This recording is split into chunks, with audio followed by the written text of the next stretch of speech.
Is there any audio? Yes, there is. All right, great. Sweet. Thanks. There he is. Cool. All right, I'm going to hop off and leave you guys to it. Hi, Joe. Hey, Don. Nice to see you, buddy.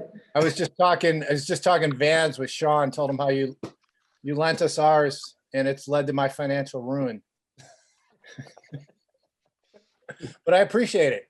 Hey, speaking of vans, I just got one of these little hats. It's like a Nomad van. I just found out those existed.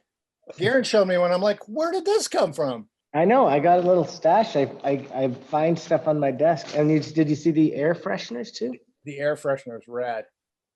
Sean needs one for his van. We'll get you one, Sean. Ooh, yeah. I know how gassy you are, so. All right. Hey, wait, don't hang up yet, Don. Okay. Because this is the icebreaker for Joe, but you got to back it up. Have you ever done a Zoom call in your underwear, Joe? No, I don't wear underwear. All right. In the buff, fully naked down below? No, I keep my pants on for all calls. Can you verify that, Don? I thought you were going to ask me to verify it.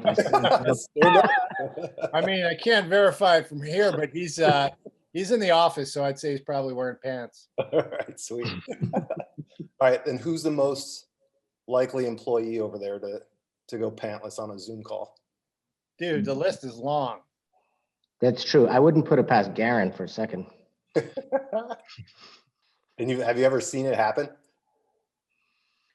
I personally have not witnessed anyone doing anything lewd, but I have heard some good stories of people thinking like mute did stop the camera and that they were like putting the laptop on the ground and, dropping a deuce while in a conference call. Which I'm not saying that I haven't done that, but I usually manage the camera settings better than that. All right, you guys have a good one. Thanks. Okay, bye. Hey, what's happening? Just working through, another set of issues in this pandemic, man. How you been? I'm doing all right. Doing good. Yeah.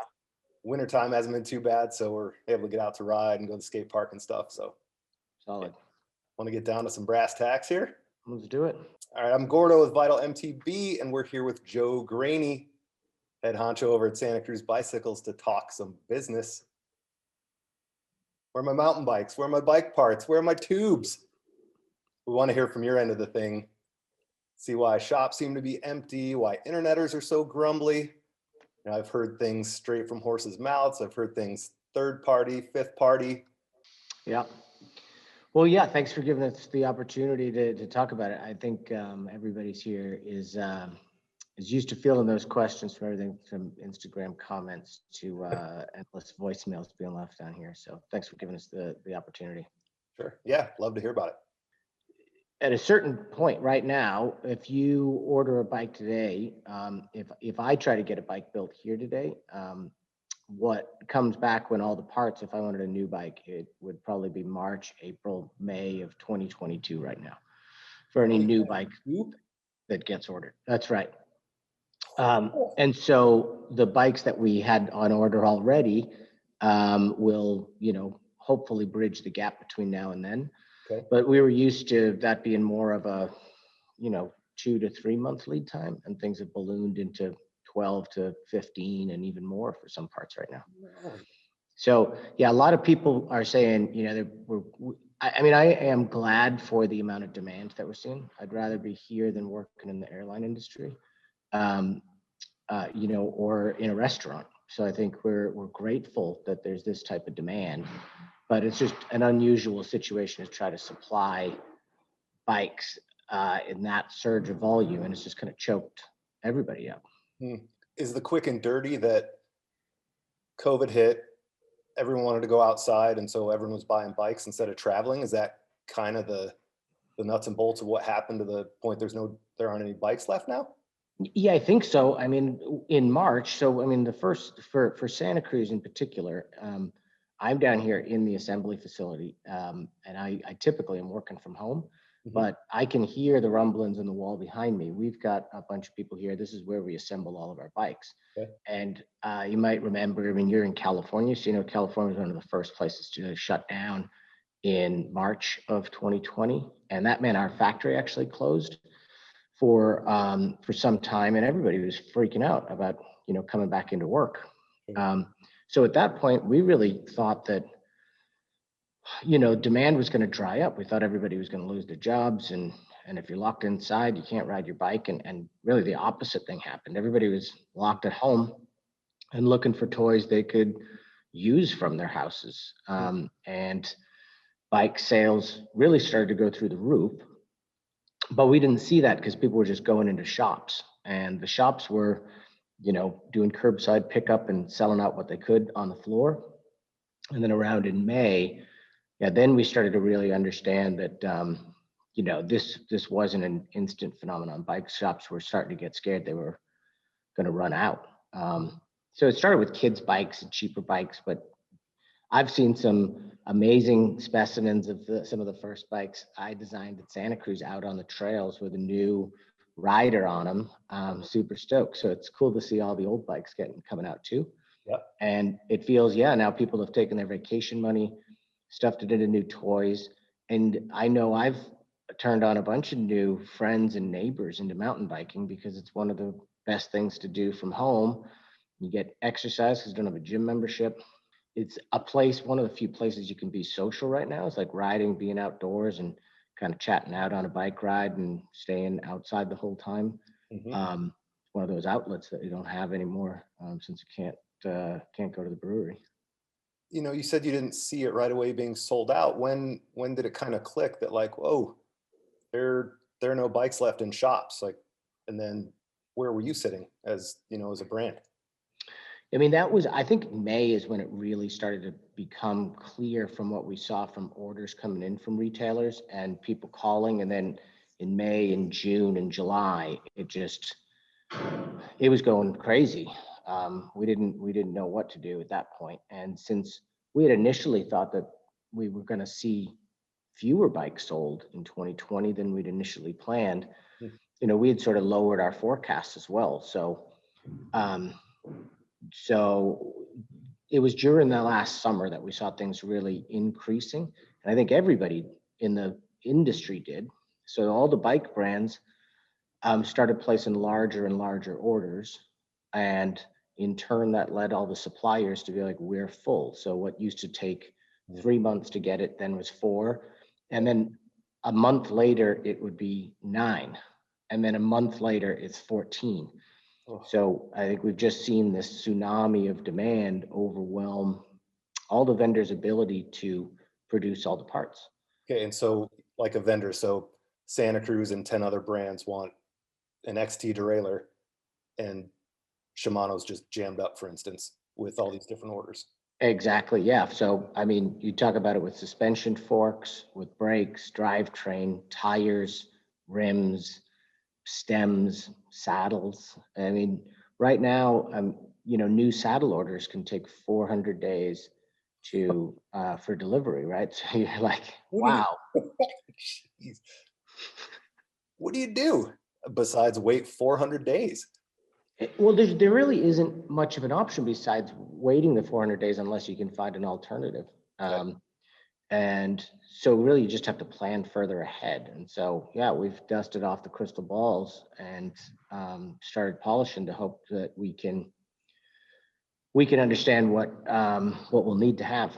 And we still have a bunch of new bikes that will be coming out. And that's also been a bit more problematic for engineers to get to into vendors to check out the parts. And we usually have on-site inspection people that are there, and travel in some of these places is more difficult, or you have to quarantine in and quarantine out. So any trip is going to be, a month of quarantine, which not too many people are signing up for. Yeah, just trying to plan further ahead and do something that is, not overly reactive to the moment. But, trying to make sure we've got enough bikes for people. I mean, there's so many new riders out on the trail. I don't know what it's like in your area, but I've never seen anything like it before. Yeah. Is it mostly an issue of parts being supplied? Like Santa Cruz has their own factory in Asia, right? Like Mhm. are you able to make all the frames you want? It's just a matter of getting the bikes built? Yeah, for us, I'd say our frame supply is probably one of the most stable things, but it's also, they can't double the amount of frames that they make overnight. You know, the factory is built around a certain volume and there's so many people that fit in it. So these things don't change overnight. And I don't know how many people really want to make major investments in doubling their factory capacity if it's uncertain how long this surge is going to go on for. Yeah, yeah, Takes years to bring a new factory online. I know that a lot of suppliers in the past 6 months have added production lines to try to deal with the increased volume. It's a time like nobody's ever seen who's working in the business. It's both stressful and, you know, rewarding to see that type of demand and to be one of the industries that seems like it's got more demand than you can supply right now, which is probably a lot better than some other spots. yeah, for sure. The lights just turned off here. Whoa. Discotheque. There we go. Sweet. Motion sensor. You can see there's nobody else in this office. That's why the lights turn off and I stay still. Okay, so supply aside, like small parts and things like that, also hearing things about cost of shipping, like heard, oh, you know, a 40-foot container used to cost us $4,000 and now it costs us $7,000 to bring it over. Like what, you know, besides supply, like what other impacts are there? And who was it? Cohen's all mentioned like, hey, the exchange rate for currency is going to make your bike prices go up. Like, don't blame Mhm. us, that kind of thing. Like what other things are we seeing here? It's more than just, oh, you're gonna have to wait for, you know, parts. Like what else is going on? Yeah, I mean, I'd say the situation for Santa Cruz is different than some other companies because we don't import complete bikes. We put all the bikes together here in Santa Cruz. And we build all of our wheels here in Santa Cruz. So what we import is components from different spots. Some stuff coming from Japan, from Europe, and from Asia. And so we are seeing delays with shipping times. I mean, we've seen. It's really difficult to list out all the particular issues, Sean, because we've gotten through so many of them at this point. Around Thanksgiving, our cardboard box supplier that makes the boxes that we put the bikes into told us that they had run out of boxes and they weren't going to be able to get any for another month. Um, because, and that's because mail order companies and online shopping had increased and was sucking up all the corrugated supplies. Wow. That together with harvest season was blamed for why we weren't going to be able to get any boxes. You know, during last year, along with the factory shutdown, we had the wildfires in Santa Cruz too, and that ended up, we had about 35, 40 people that were evacuated. Some people lost their homes that work here. And then even after we were able to get back to work after that, the air was so smoky here that we had enough smoke coming inside the building that we had to close the factory again because the air quality inside the building was dangerous. So then you couple on top of that the shortages of parts and boxes, and then containers being more expensive.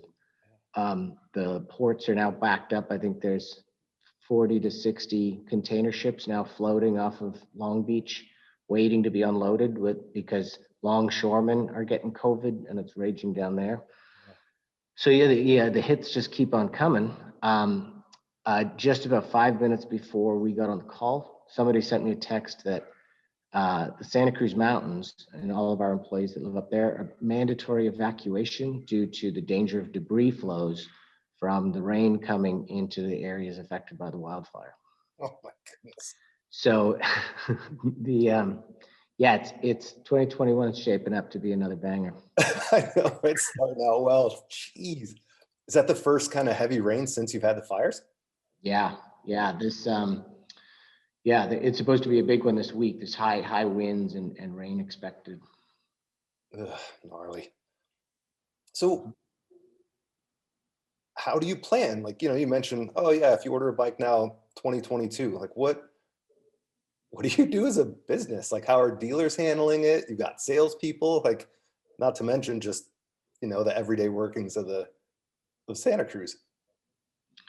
Trying to be creative and plan for different scenarios that'll happen. If some stuff is delayed, what can we do in the meantime? What do we do with people that work here? If we have delayed containers, we've got a bunch of people that are here and available to work that we don't really want to be sending home because of that. So that's one thing. Trying to make sure that, the most important part for us here is not necessarily, sorry to riders everywhere, that we're shipping the bikes, but the first thing is we got to take care of the people in the facility. So like when we reopened here, and when I came into the building earlier, I had to answer questions about how I was feeling, people that had been around. We do temperature checks here, and it's odd that I'm not wearing a mask, but everybody else who's walking around in the facilities wearing masks. So that's kind of the first thing that we do in planning, is making sure that people are safe. We have last week we had over 15 people out from exposures to virus, because you have people who live together or roommates, boyfriends and girlfriends, people who have families around, and they get exposed and then they can't come into work. Yeah. So you don't want them to be around. So we do instant testing for people on site here. So we've got a way to do kind of a 15-minute rapid test here. Okay. But at the same time, people are exhibiting symptoms, just always have to stay home. So one is trying to plan around that, so we've got extra capacity to be able to handle that. Okay. Then in the planning of the next piece, there's a certain part that we only know what we know for what's coming in, for confirmations on parts that are coming in and when we'll be able to build bikes. And we know that for the next 6 months, every single bike that we're going to produce from here is already pre-sold. Yeah. Chances are, and that's we sold out of the rest of model year 21 a couple of months ago, and it's selling so far in advance that we've never had to anticipate the fact that we had to shut off taking orders 8 months before the model year was over. Oh. So the challenge now is just trying to make, like, when we communicate to people about when we'll be able to take new orders, and when those bikes will actually be coming. The idea being we're trying to make sure that it's quality information, so that at least everyone could agree that if you have to wait 8 months for a bike, that's not the worst thing in the world, as long as when 8 months comes, the bike shows up. Sure. But you don't want to find out in 8 months that it's going to be another 8 months. Totally. So right now, just trying to get certainty around the situation. We're shipping more bikes out of here right now than we've ever done in a winter before. November, we shipped more bikes out of this facility than we've ever done at any time. And that's in November. That's a slower time of year. Totally, yeah. Everything slows down November, December, January, until people start wanting bikes again. But people are knocking the damn doors down to try to get bikes out. So yeah, we usually have a smaller staff, and this is the time of year where people are kind of getting a rest and getting ready for the spring. Right now, we are trying to gear up for the spring, at least from a capacity standpoint. But yeah, we're shipping more bikes out of here on a day-to-day basis than we would ever do this time of year right now. So I think there's a perception of, when you said that, dude, where's my bike?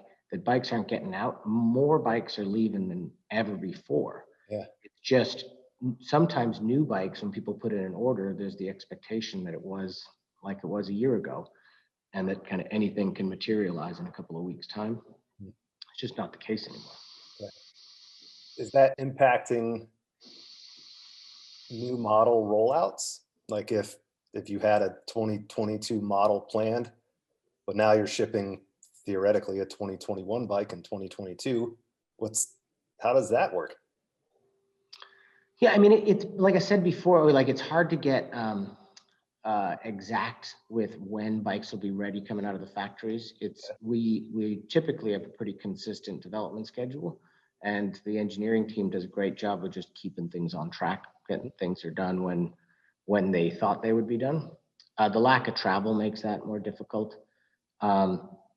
So no, we've got a bunch of new bikes coming, over the next 12 to 18 months. But even in 2020, the Nomad that came out in the end of November, early December, that was supposed to be in July, and it was delayed by that amount. Same thing with the Bullet. The Bullet was going to be in September, but component availability just made it where it wasn't possible. Yeah. So, I mean, we'll have new bikes. Just exactly when they're going to show up is a little bit more challenging to predict. I guess. How does all this impact stuff like the Syndicate, with potentially events being canceled or there being a lot fewer? Are you still wanting to be full throttle with that side of the business, like kind of the race promotion, the event marketing, that kind of thing? Does it impact that stuff? I mean, I suppose there could be a way of looking at things that those aren't things one needs to spend money on when you have so much demand going. But I don't know about you, Sean, but like last year without the World Cup, it was a much sadder time. And when we did have the races, it was some of the best racing we've had in years. Yeah. And super exciting season. So yeah, I mean, for us, I mean, that's a heritage. That's where we come from. So I think, there's no talk about distancing from that at all. I mean, I can't wait till there's more predictable racing and that it's not always up in the air whether it's going to happen or not. Yeah, for sure. You think Greg's got another one in him? He says he does. We'll see. Actually, Luca Shaw will be down here tomorrow. Cool. He's down to hang out with Dougie and get set up with new bikes and kind of get active for the season. So yeah, we're still full gas there. Cool. Does kind of everything going on, does that impact pay dirt at all? Because $1 million isn't chump change, and if stuff's up in the air. Yeah, I mean, it's a good question. And last year, the first panic really in March and April was, a lot of times when you see a slowdown like that from a business perspective, you want to protect your cash. You want to make sure if there's going to be tightening credit and you can't finance the business, that you make sure that you've got enough cash to keep operating, paying people, paying everybody, paying your bills. So that was the concern right then. But at no point did we ever consider the fact that we weren't going to move forward with the pay dirt grants.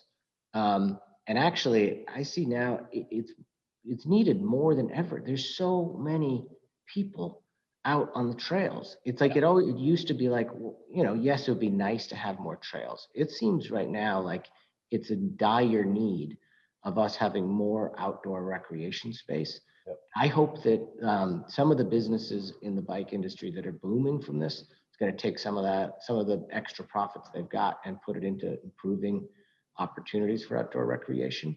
But yeah, we're full gas on pay dirt as well. I mean, I think it's one of the most important things we can do. It's a real opportunity right now to have more of the public experiencing mountain biking out on legal trails. You imagine these people who bought a mountain bike and then go out and then it dawns on them that where they're riding isn't sanctioned, and all of a sudden they're kind of an outlaw or feeling like a transgressive dentist. And so I think here's the opportunity with more people to kind of get them into it and getting really like more political will and more money to actually get the trails built. It's still like a grassroots thing where, here's the opportunity. Here's maybe a once in a lifetime opportunity for us to make a big step forward in access. Yeah. Interesting. If I'm a customer and I want a Santa Cruz, like I saw a Nomad review, whatever, what do I have to do to get a bike right now? And as you said, you're shipping them all out, but it seems like they're spoken for to some degree. Yeah, I mean, I think the main thing that people have to do is maybe call around a bit. I mean, you start with your local bike shop. And I think it's important now that people do support their local bike shops. As much as there is a bike boom going on, it's not even. And I think just like we've seen in the economy where there's some winners and losers, and you've got some big corporations that are winning out in these COVID times, you also see the small boutique and retailers, they're struggling because they can't get people in the door. And the difficulty of trying to manage with you're open, you're closed, 25% capacity and longer planning when it's really, kind of a mom and pop shop. So I would encourage everybody to try to use their most local bike shop first. But then you get on and start calling up other retailers that Santa Cruz has and see what people have available. There's people with bikes on the floor. There's if you call up retailers, we talked to some before we recorded this, and there's people with 30 bikes on the floor, and they're Right now. moving. Yeah, they're moving fast. But Yep. yeah, you gotta kind of call up and get on the list and find out what they have coming in. Yeah. I know that another bike shop just down the street from the factory here, they've just got a notebook with people's names in it. So when a bike shows up, they just start calling. And, they've said that usually by the third phone call, the bike's gone. So you might want to be one of those people that they're calling too. Yeah, and answer your phone. Yeah, and maybe more flexible on what build kit you'd get, or flexibility on colors, something like that might be necessary for people to, get into a new bike sooner. Yep. All right, I want your prediction of what you think the market will look like, but also kind of thinking about if the vaccine gets out there, let's say, by autumn this year, things are sort of status quo, or back to normal. We don't have to worry about it as much. People are going to movie theaters. Are they going on cruise ships instead of riding bikes outside? Are we going to see this big pile of bikes not being sold in a year? Do you guys think about that or worry about that at all? I'd say it is a concern for the industry at large, because I think if we end up with too many bikes being supplied and not enough demand, it usually drives down prices. And again, the people that hurts most are independent bike shops. Yeah. They're the ones who end up missing it out on that margin. And that's really what keeps them afloat. And bike shops don't have, for the most part, a whole lot of, you don't see too many Porsche driving bike shop owners. And so I think that's maybe a cautionary tale. I don't know what other bike brands are planning for. I know we're planning for growth to be able to supply what demand we've got, but trying to keep things in check and knowing that there's always a flip side to what happens here. Mm-hmm. So, but that said, that's my pessimistic self. The optimistic one is when you have so many more people on bikes, I think it's pretty likely that we'll see, as we rebound to kind of a more normal state, that maybe it's 15 to 20% higher, because those people who bought maybe a less expensive bike got into it, and now they're buying, a nicer bike after that, or they're now part of the N+1 crowd, and have realized that, mountain biking is their true calling. So I am hopeful for that there's and especially with the kids, seeing so many kids out on the trails nowadays, out digging and jibbing and hanging out after school. And I see kids out in the woods digging the entire day. That's what they do with themselves. So that's probably one of the more encouraging things, seeing a bunch of teenagers that are now spending their weekends in the woods digging and riding. And I think those are the ones who'll stick around. Yeah. All right. If you weren't stuck in that office right now, what bike would you grab and where would you take it? Anywhere in the world you could teleport right now. Oh, man. Sean, I used to travel a lot before COVID shut down all the travel times. I have been so fortunate to live in a place with such great trails around here. And I find myself actually surprised that I could be happy riding from my door for 10 months, 5 or 6 times a week, and be happy. So I would say that teleporting places in the world, I would love to go someplace and rip on something a little bit new, and go visit my friends up in Whistler. So if I was going to teleport, I'm going to talk about a July Whistler bike park session with my buddies in a crowded gondola. Right now would be pretty nice. That would be pretty cool. And for which bike, right now my go-to is the new Nomad. Okay. Yeah, incredible machine. So Nice. that would be the sort of thing that I'd love to be up there with some friends trying out. You 27.5 guy, more than a 29? Equal opportunity, man. In my garage, I've got a tall boy, full 29. I got a Nomad, full 27. I've got some mullet bikes as well.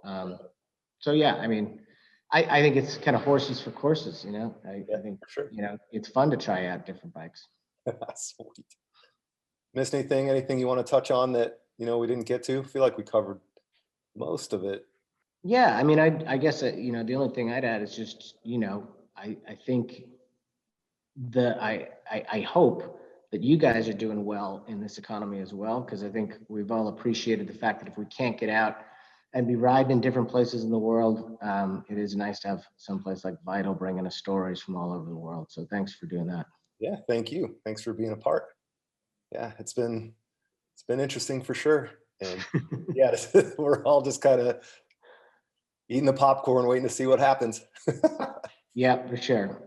Hopefully we'll get through this, and you know, and on the other side, we'll be able to laugh about it for the rest of our lives. Totally, from Whistler. Sweet. Dude, thanks, man. Appreciate it. Great talking to you, Sean. You too. Kabloop.